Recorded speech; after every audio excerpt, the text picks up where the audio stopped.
ఈ దారుణ సంఘటన వచ్చేసి ఉత్తరప్రదేశ్లో జరిగింది. ఉత్తరప్రదేశ్లో అయితే ఒక కుటుంబం కలిసి పెళ్ళి అయితే ఫిక్స్ చేసుకుంటుంది.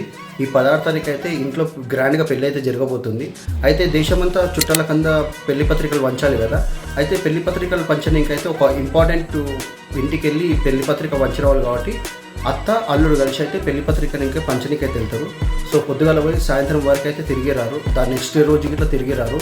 సో ఇంట్లో ఉన్న కాబోయే పిల్లంకి ఇంకా మామకైతే డౌట్ వస్తుంది, ఏంది వీళ్ళు పోయిర్రు ఇంకా రాలేరు అని చెప్పేసి అయితే ఇంట్లో ఉన్న తండ్రి బిడ్డకైతే అనుమానం వస్తుంది. ఎందుకంటే పోతే ఇక్కడ రోడ్ యాక్సిడెంట్ అయ్యిందని చెప్పేసి అయితే పోలీస్ స్టేషన్లోకి వెళ్ళి కంప్లైంట్ ఇస్తారు. పోలీస్ అతను మొబైల్ డేటా మొత్తం తీసుకొచ్చి బయట పెడితే అత్త అల్లుడు కలిసి 24 గంటలు మొబైల్ వాడడం చాటింగ్ చేయడం అయితే ఇన్ఫర్మేషన్ అయితే బయట పెట్టాడు. కాబోయే పిల్లంకి మామకైతే ఈ మాట వినంగా అయితే షాక్ అయిపోయారు. ఇప్పుడు అత్త అల్లుడు కలిసి అయితే లేచిపోవడం అయితే జరిగింది. ఒకవేళ అల్లుడి ప్లేస్లో మీరు ఉంటే ఏం చేస్తారో కామెంట్ చేయండి. వీడియో వస్తే లైక్ కొట్టి షేర్ అండి, సబ్స్క్రైబ్ చేయండి.